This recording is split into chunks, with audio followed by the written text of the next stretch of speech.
2, 3, 1, 2, 3, pero échate para acá. Allí se encuentra uno de los policías que comenzó esta... Allí se encuentra uno de los policías que comenzó esta hoguera. A breathtaking act of violence on the streets of Los Angeles plays live on national television. This is no cops and robbers movie. It's real. 2 armed men have hit a North Hollywood bank and seem to be cornered by police. But these 2 haven't just turned up to rob a bank. Dressed like post-apocalyptic warriors, they take on the police with calculated savagery, blasting them with vastly superior firepower. Their purpose was to kill law enforcement that day and send a message to other agencies that we can't be stopped. The hour of the North Hollywood shootout would convulse America. The sight of 2 paramilitary-style gunmen declaring war on a suburban street would raise the bar for criminal violence and ratchet up the climate of fear. For the gunmen themselves, this is the hour to act out their twisted take on the American dream. Larry Phillips Jr. and Emil Matasareanu seek instant wealth and fame live on the morning news.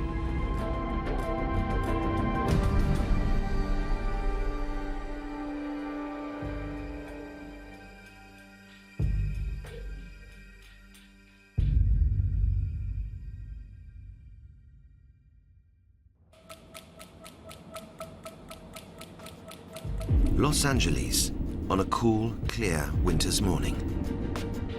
As 9 o'clock approaches, the Friday rush hour is subsiding, and on Laurel Canyon Boulevard in North Hollywood, the Bank of America will open its doors for the busiest day of the week, when hundreds of hourly paid workers come in to cash their paychecks. This will be the main battleground for an urban war, which will also be fought out on a nearby street called Archwood, at a dentist's office in a shopping mall, and around a key-making kiosk.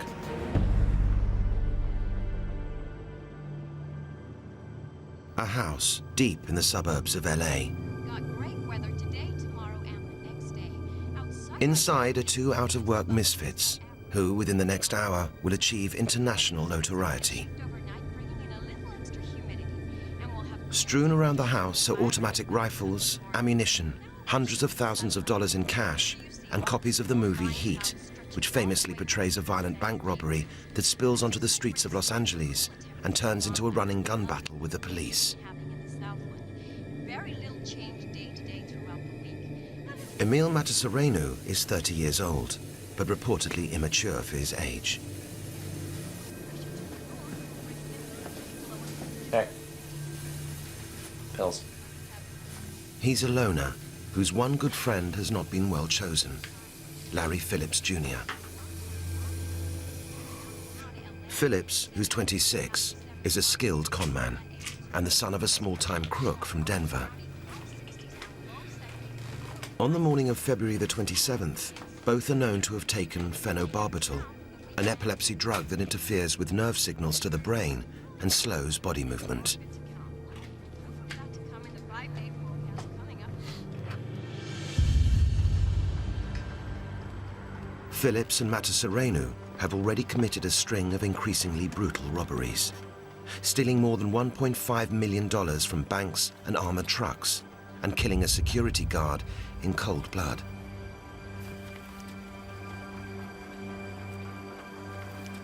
The robbers have always used the same method of attack: assault rifles, black paramilitary outfits, and no hesitation in resorting to extreme violence.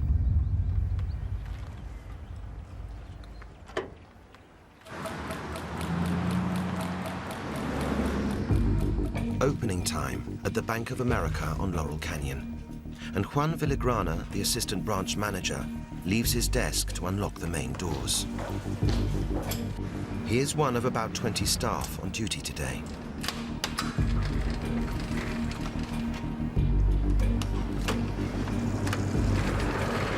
Good morning.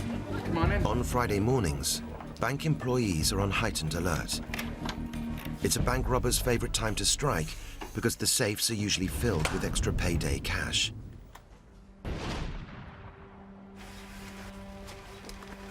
Phillips and Matasurenu strap on customized bulletproof vests.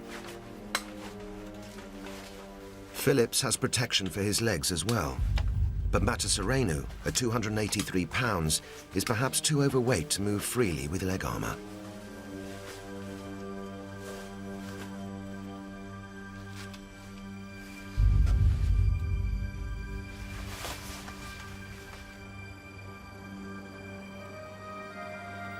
The body armor weighs less than the chips on their shoulders.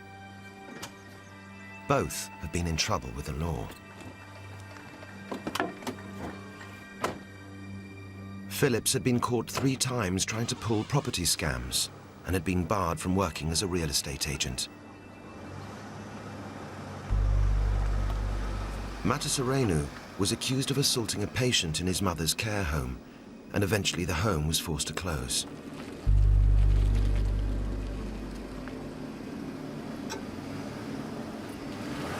Both men believe the authorities are out to get them. Shaking down banks must seem a perfect career choice for 2 outcasts obsessed with money and powerful weapons, and a hatred for cops. 11825, code 6, 105 North Avenue, 52. They now head for a confrontation that both are determined to win, whatever the cost. On Laurel Canyon, the Bank of America is serving its first customers. Security guards keep a watchful eye for any signs of trouble. With cash reserves at their highest, the hour after opening on Fridays can be the most dangerous time.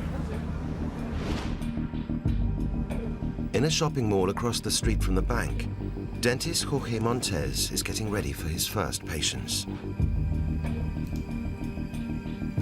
He thinks it's going to be a quiet day. His appointment book is only half full.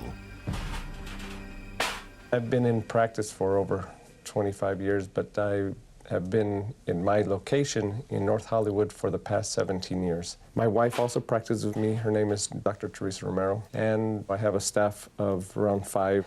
And that day, everyone was there except for our patients. 09996, checked in, CIC. Phillips and Matasurenu make the turn into Archwood Street. They are now just a few hundred meters from the bank. They have planned their raid in detail, even calculating how much money should be in the vault. But there are some big holes in their scheme. Both are loners and don't know anyone in the criminal underworld who could launder the stolen cash. They don't even have a getaway driver.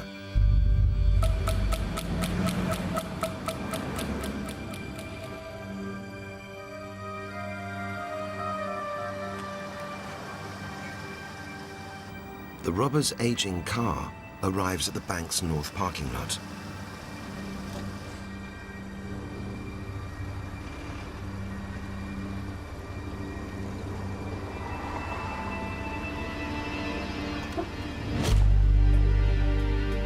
The engine is left running. If they were interested in stealing cash and making a quick escape, they could do it with little more than a couple of pistols.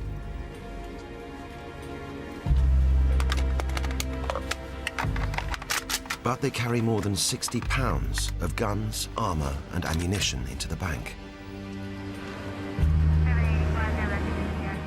2 LA police officers cruise along Laurel Canyon Boulevard. They're about to play a crucial role in the North Hollywood shootout. They catch a glimpse of the bank raid just as it begins. Did you see that? See what? We got a bank robbery. Pull over.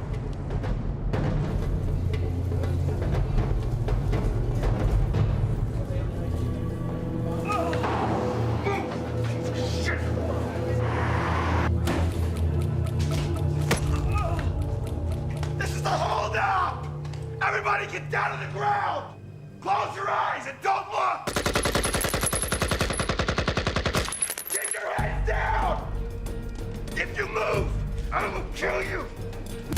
Matasurenu strikes 79-year-old Mildred Nolte over the head. You don't want to die. Get all the way down to the He then floor. threatens another bank customer, Javier Orozco. This is 43 requesting assistance. We got a possible 211. We were in a police car out on the street, and they heard these shots being fired inside a closed bank. That's how loud they were.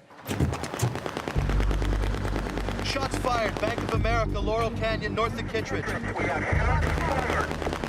Well, when we first arrived, we saw the black and white, which was the original officers that saw the men go into the bank. Detective Tracy Angeles and her partner John Krulak arrive within 2 minutes of the first call that a robbery is in progress. John and I elected to go into the west parking lot directly across from the bank. You see anything? Not yet. There was a key shack at the edge of the sidewalk, and Dr. Montez's office was there. Well, there's no getaway or layoff people I can see.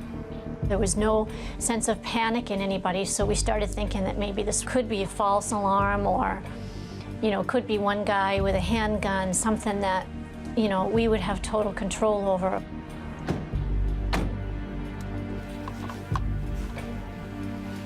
Inside the bank, Mataserenu threatens a security guard. If you move, I'll kill you.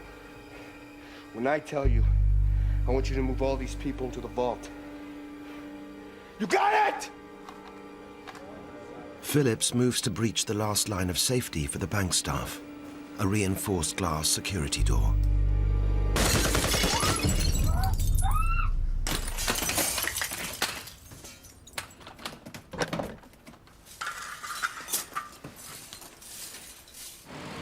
Sergeant Larry Dean Haynes stops his car just north of the bank.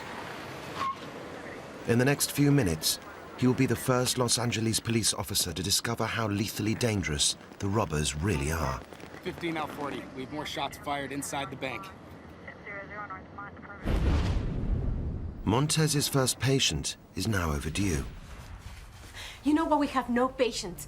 There's 4 cops hiding outside. They're aiming their guns to the bank. We all went to the windows to see what was going on.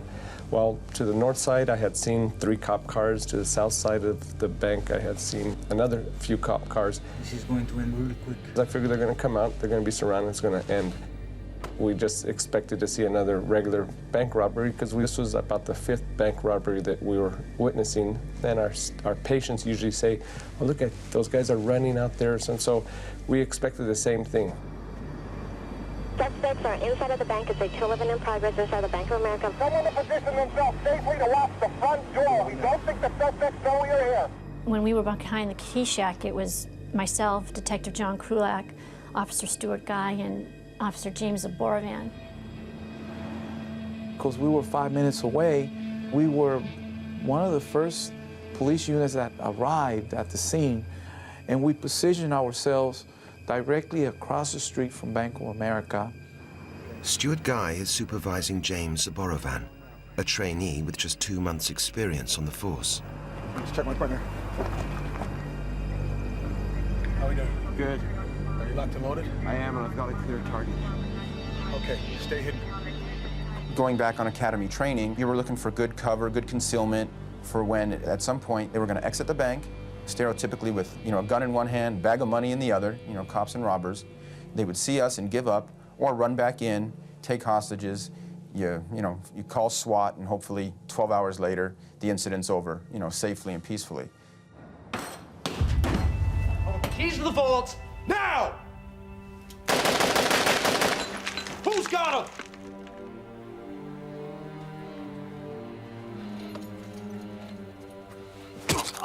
Open it! It takes 2 keys. What? It takes 2 keys. Who's got the other one? The manager. Get him! Mary. Move, move! Give it to him, now! Go!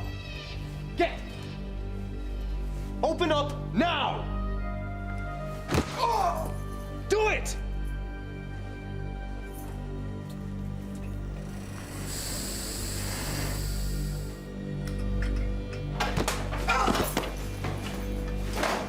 Fill the bag!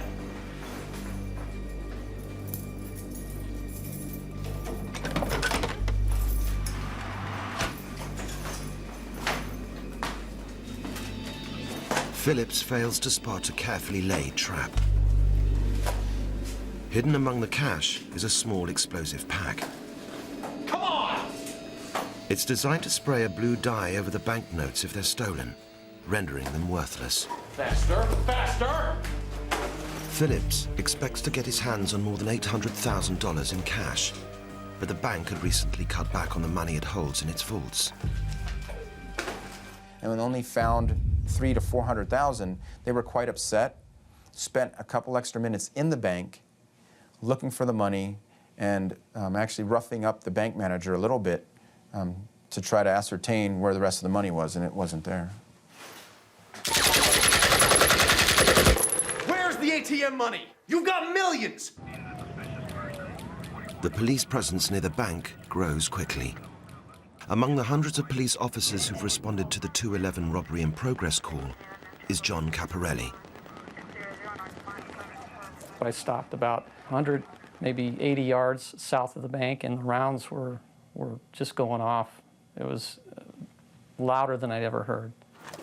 He heads off to confront the gunman, armed with just his standard issue pistol.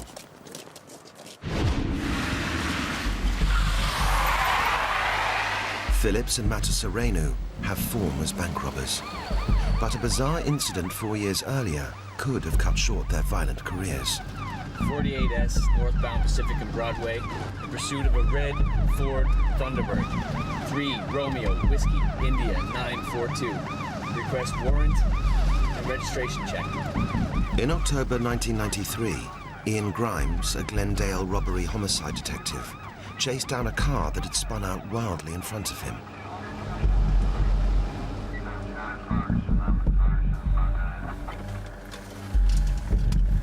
He was about to make a startling discovery.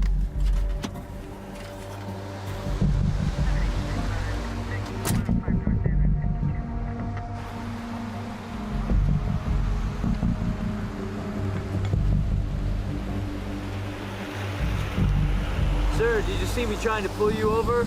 Not at first, no. You have a driver's license? No, I don't. Why not? Must have left it at home. Sir, I want you to step out of the car and move around to the side here, please.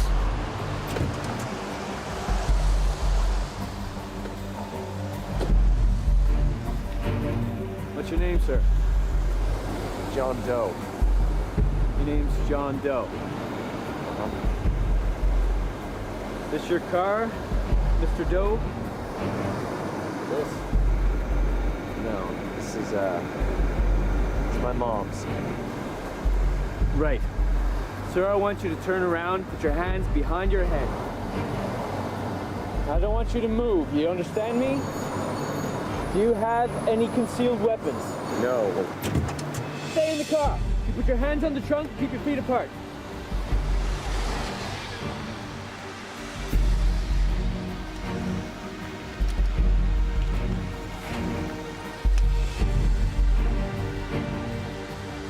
In the trunk of the car, police recovered a complete bank robbery kit, including semi-automatic guns, ammunition, gas masks, and disguises.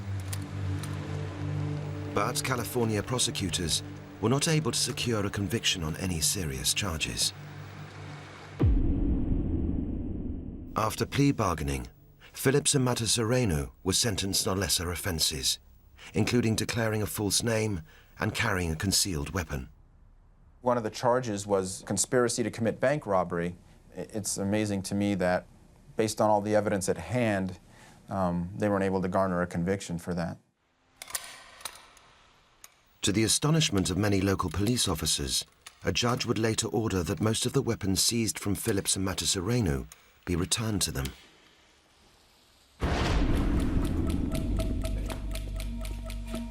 Security!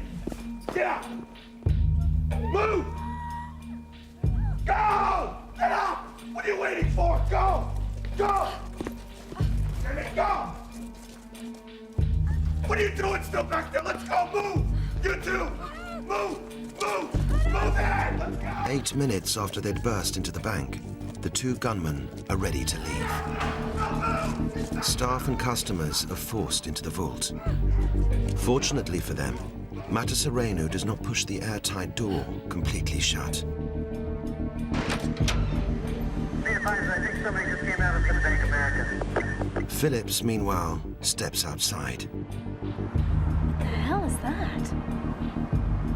Eugene Phillips exited the bank and walked down the steps and onto the sidewalk. Dressed in all black, and all you could see was, the eyes cut out around his face. If Phillips is surprised by the growing police presence, he doesn't show it and calmly walks back inside the bank.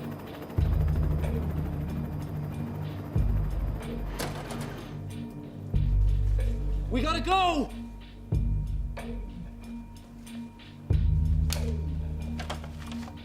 Phillips reloads. The Battle of Laurel Canyon is about to begin. Larry Phillips Jr. walks out of the bank and transforms a routine robbery into a devastating assault on the Los Angeles police.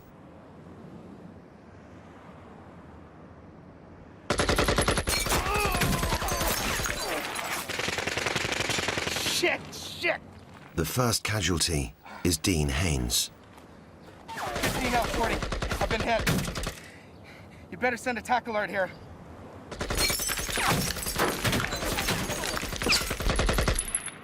We've got several civilians hit also.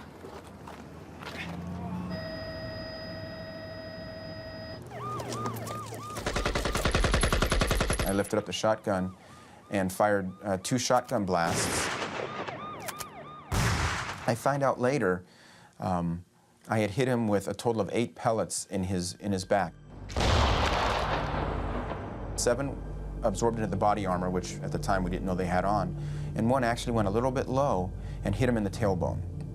So right after striking him, he immediately spun, locked eyes in my direction, and started shooting.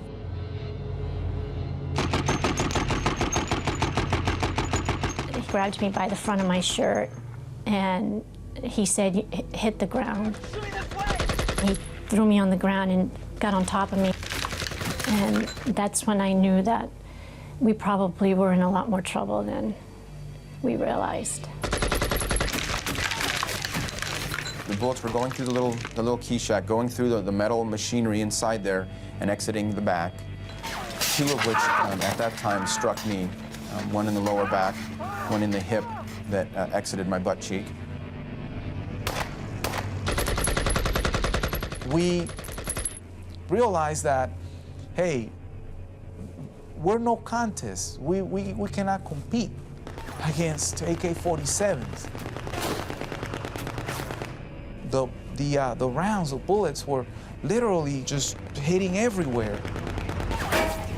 The cars, the kiosks, it was just like raindrops, except these raindrops were raindrops of death.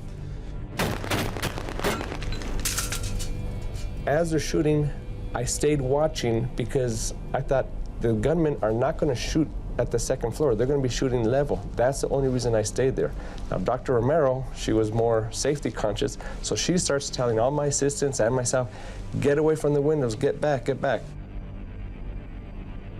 There were things that you thought, is it a movie? Is it something that's not real? You don't expect it until you start seeing blood coming from the officers. That's when I realized that this is something that we're in the way of these guns, so when the bullets would hit our building, we would duck for cover.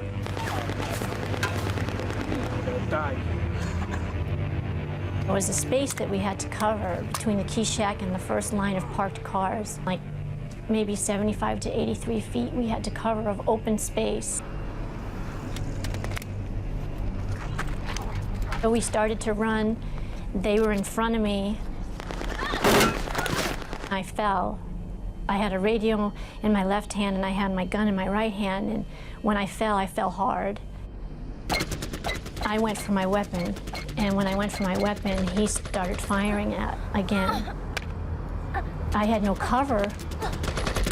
I kept feeling that I was going to get shot in the back.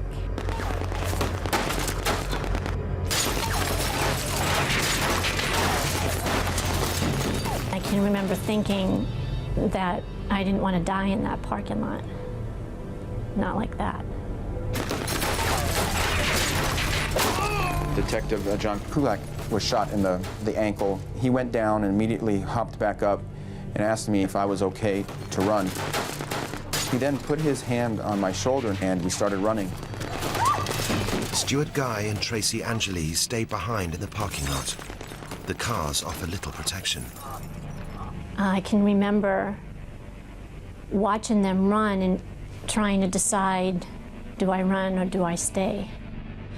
Tracy recalls the suspect shooting at Detective Kulak and myself, the bullets hitting at our feet and sparking off the asphalt as we were running. As I jumped through the glass doors, most likely his bullets made it there before me and helped shatter it. That's why I didn't receive any, cuts from the glass.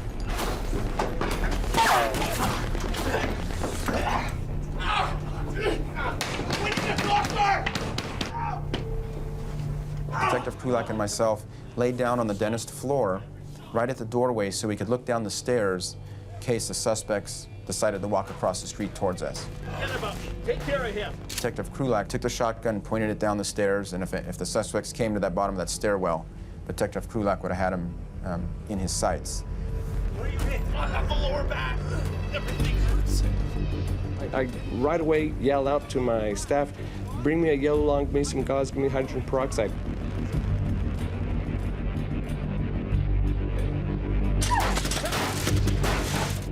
It is a noise that you will never, ever forget. It's deafening due to the close proximity of us and the shooters. You could taste the, I want to say gunpowder. I'm not sure if that's the appropriate taste that I was tasting, but it was a metallic, powdery, awful burnt taste.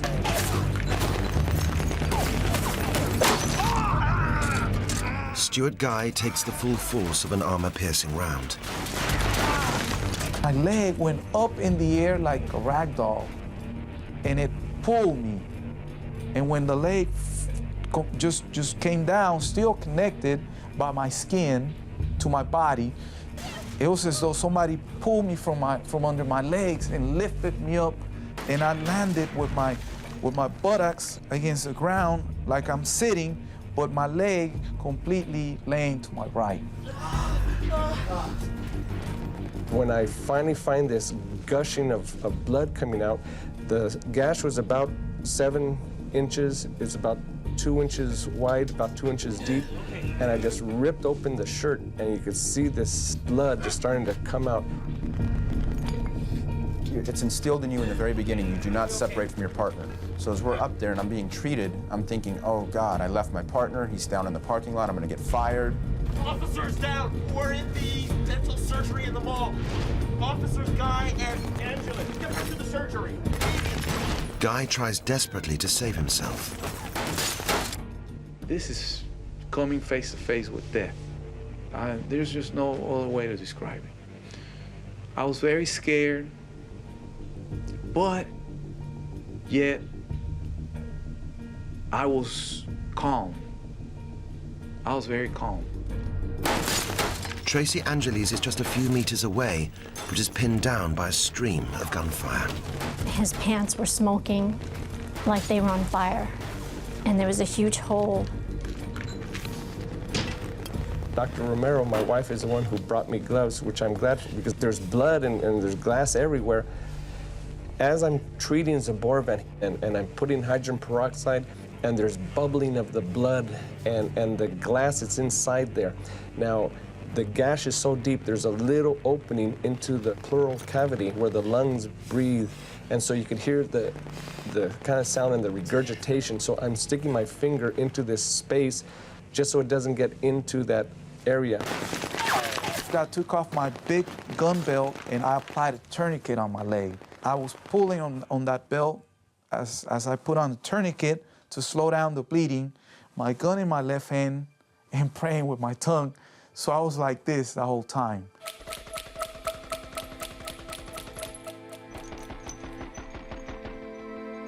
When I fell in the parking lot, I felt for sure, okay, I'm gonna die. There's no way. He's firing, I have no cover, and I'm not gonna survive this. And I can remember it was a pretty lonely feeling to feel that way. So I remember thinking that I didn't want Stuart to feel how I felt. No human being should ever feel that lonely.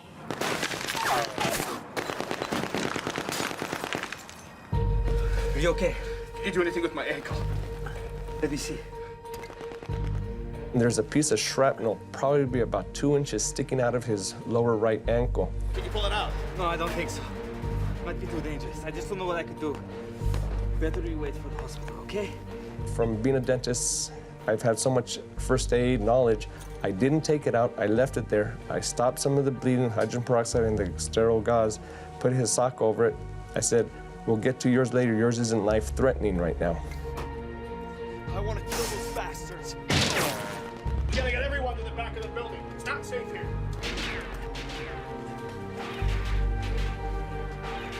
Still bleeding heavily, the injured men are led to a storeroom at the back of the dentist's surgery. The actions of Montez and the dental surgery staff have probably saved the officers' lives.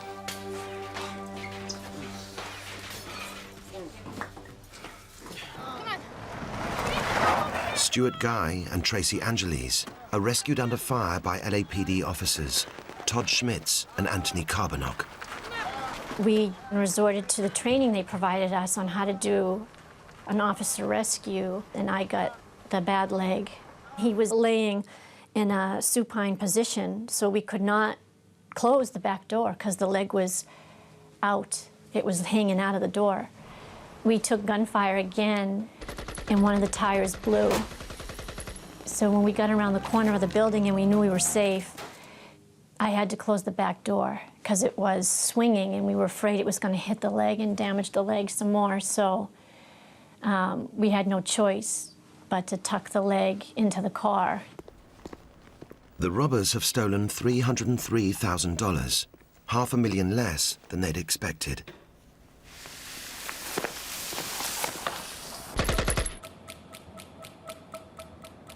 Suspect on the north side of the building. It's walking around like nothing. We got AK-47 cover. As the battle intensifies, police helicopter pilot Charles Perigway is flying directly above the two gunmen. More police officers became involved in shooting at the suspects, and the suspects became more involved in shooting at more and more police officers and, unfortunately, some civilians that were in the area. I could see bullets actually impacting the torso of the suspects. They were hitting the armor that they were wearing, and with each hit, you could see like a puff of smoke.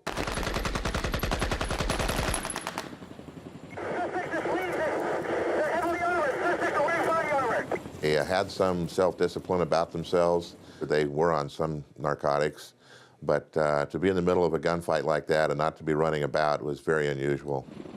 Phillips and Mataserenu head towards the getaway car, its engine still running in the bank's north parking lot.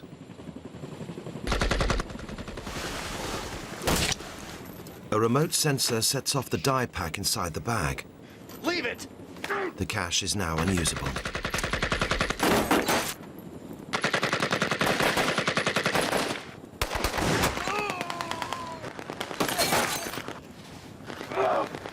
Mataserenu is peppered with gunshot to his unprotected right leg. Barely able to walk, he retreats to the getaway car. He seems to have given up on any plan to take the battle to the police.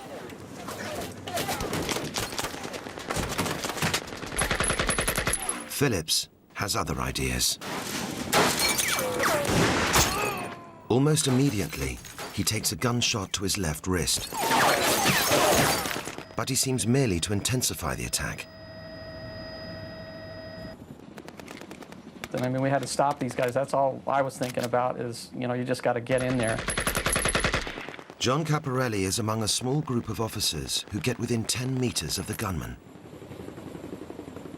The AK-47 rounds just went through that wall like it wasn't even there. And we kind of regrouped at that point. Caparelli retreats and runs to what he thinks will be a more secure position on Archwood Street. They're moving the car. Yeah, on the other side of that van. The gunmen make their first move to escape. Matasareanu, driving the car, appears at one point to implore Phillips to get in. But Phillips seems still to relish the confrontation. He switches to a high-powered Heckler & Koch rifle, a weapon well suited to attacking the police and news helicopters that now swarm above him. It was something I've had happen to me before. A combat veteran from Vietnam flying Marine Corps helicopters, so it wasn't a new experience, but it certainly was not one that I enjoyed suffering through, but we stayed.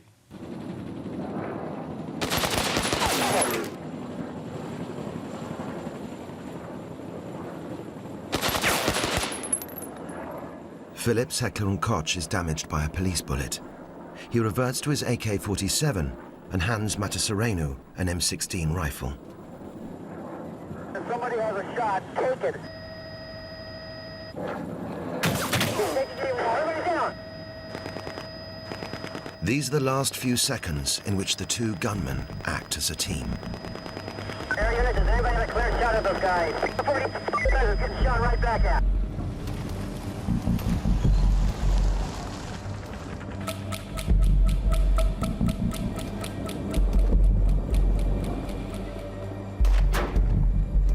As they moved out of the parking lot, Phillips had at least 2 different jams in his weapon, and he stopped to clear those jams. I don't think Matasareanu understood what was happening in that regard, that his partner was not staying abreast of him. We've got one suspect on foot. The suspect on foot is behind a long rig. 15 L10, at this point, the ball game is with SWAT and the suspects. If the suspects move, make sure the air units, there's no officers that should try to stop these suspects. Now, behind a car in Archwood Street, John Caparelli yet again finds he's in the line of fire. I knew these guys were getting shot at, but they just kept going. I looked to my left, and it looked to me he was still firing at officers. I was thinking, I'm gonna stop this guy finally. Here's my chance. I ran to that corner, I stopped at the corner, and I fired 6 rounds, and they didn't do anything. I knew some of them hit him, but he just slowly turned with the AK-47 in his hands. And I turned, that fire hydrant was in the way. It was like, I'm going right over it. And somewhere in there, his gun jammed. You know, it's just, it's a miracle. It gave me those seconds somewhere in there to be able to get across the street and get some cover. Matasareanu, meanwhile, struggles with an almost undrivable getaway car. He makes several attempts to hijack another vehicle. Remarkably, civilian cars are still driving by. We made several mistakes during this incident, and I think probably one of them that we all acknowledge was we didn't cordon off the area maybe as good as we could have. But having said that, it would have taken a lot of police cars just to barricade intersections. And a lot of people, I believe, were just getting out of their house, getting in their car, and driving to the market or wherever they were going. So they probably would have been inside any cordoned off area that we would have created. I'm not making that as an excuse, it's just the situation.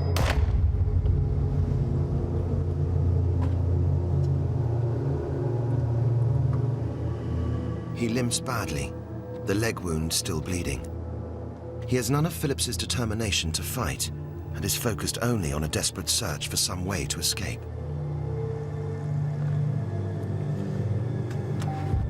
He edges his shattered car forward, its windscreen so badly damaged that he has to drive with his head out of the door.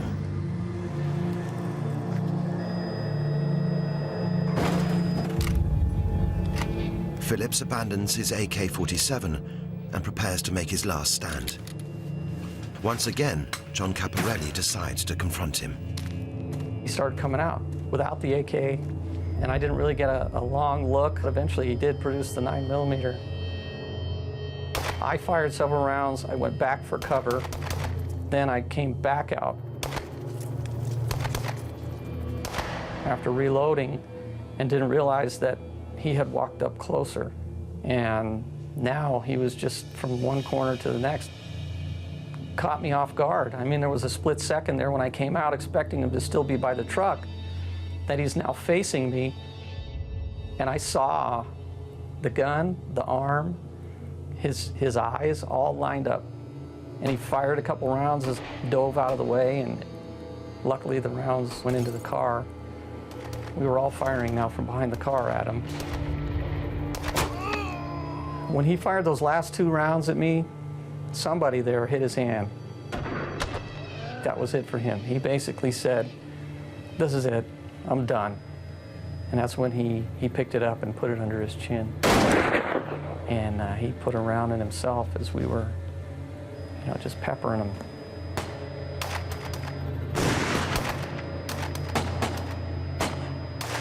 My immediate reaction was, who shot him? I didn't see any police officer in the bushes next to the sidewalk. I hadn't seen one before, didn't see one then, and I knew it was a close shot. Just by the nature of the shot, I could tell it was a very close shot. And it didn't dawn on me that Phillips had shot himself. I'm looking for a police officer that shot him, and I couldn't find him, and it bugged me. We heard a weird hissing sound coming from that direction, and we thought, with all else that was going on, that there might have been some kind of explosive device that, he was hooked up to, and he was just going to blow. So we didn't approach. I mean, there were several minutes. We just kind of maintained our position and watched, and the sound kept going. And I later found out it was one of the tires on the tractor trailer that had been hit and was losing air.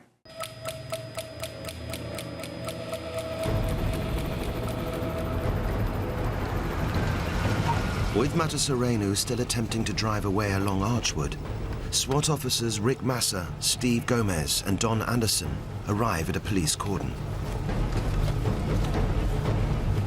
They pull out bulletproof armor and their M16 rifles. For the first time since the shooting began, the police will have firepower that can match the opposition. Okay, guys, AK-47's armor-piercing bullets. Keep your cover. Gomez, you go wide to the front of the car. Anderson, you take the back with me. The SWAT team is now racing towards a duel with Emil Matasareanu. Larry Phillips Jr. is the first fatality of the Hollywood shootout. Among the first to reach him is John Caparelli. We slowly approached, and when we got up to him, there were 3 or 4 of us. We turned him over and we handcuffed him. We took the ski mask off, and he was obviously dead at that time. Just hit me. This is the guy that I've been listening to for 45 minutes. Further along Archwood, Emil Matasareanu finally succeeds in hijacking another getaway vehicle. He fires several rounds at a 1961 Jeep pickup truck. Its driver, William Marr, sprints away from danger. Citizen's vehicle. It looks like a brown truck. It's facing on the westbound right now on Archwood. Suspect took a citizen vehicle in a brown truck west. Matasareanu frantically moves his weapons and ammunition to the Jeep. Step 5, shots at step 5.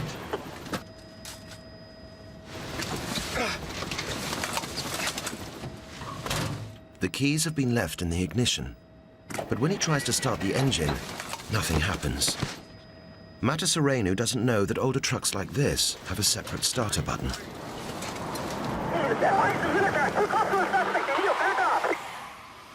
That unit is a Metro unit, ma'am, and they're engaging the suspect. They're not able to back on. Matasareanu retreats to the back of the car and loses his opportunity to get a clear shot at the SWAT officers.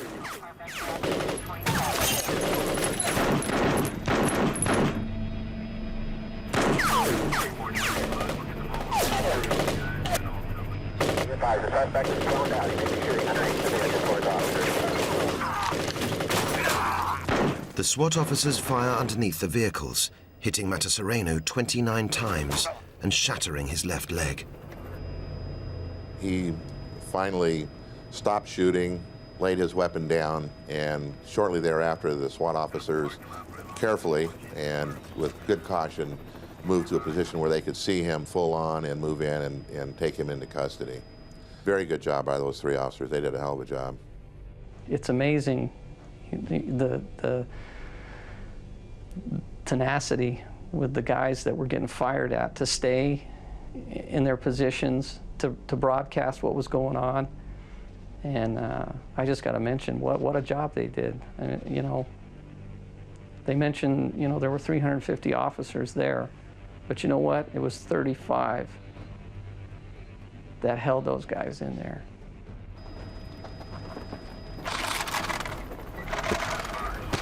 Don't move! The suspect on Archwood is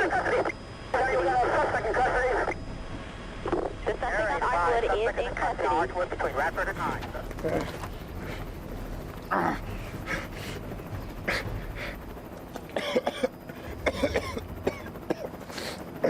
Why don't you just put a bullet in my head? Those 2 suspects are in custody. Metro has 1 in custody, and North Hollywood has the other 1 in custody. The suspects come to the command post. The ones that are in custody, they don't do the command post. Matasereno will die at the scene, slowly bleeding to death from multiple gunshot wounds. The only fatalities in the North Hollywood shootout were Larry Phillips Jr. and Emil Matasereno. But the casualty figures could have been much worse. The Los Angeles police were hopelessly outgunned, but many still took the fight to the robbers.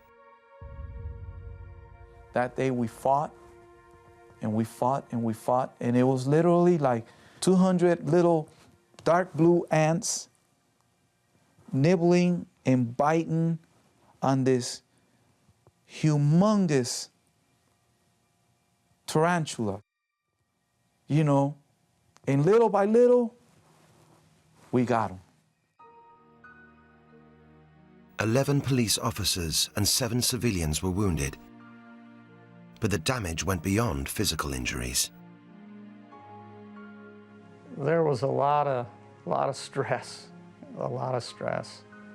I was waking up every night, 1:30 every night, and going back and reliving, you know, what was happening and wondering, you know, why did that gun jam?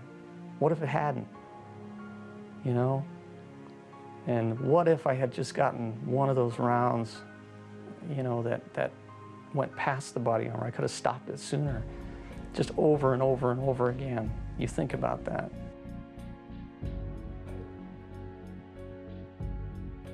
I was told, first responders, police officers, firefighters, you start out with an empty gas tank, and as you go through your career, the things that you see and do start filling that gas tank up.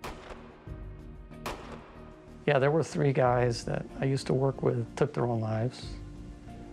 And it wasn't just because of that shootout, but for those of us that were there, we know that that was another little piece of filling the gas tank. After his terrible injury, Stuart Guy still has a titanium plate in his leg. He has now retired from the police.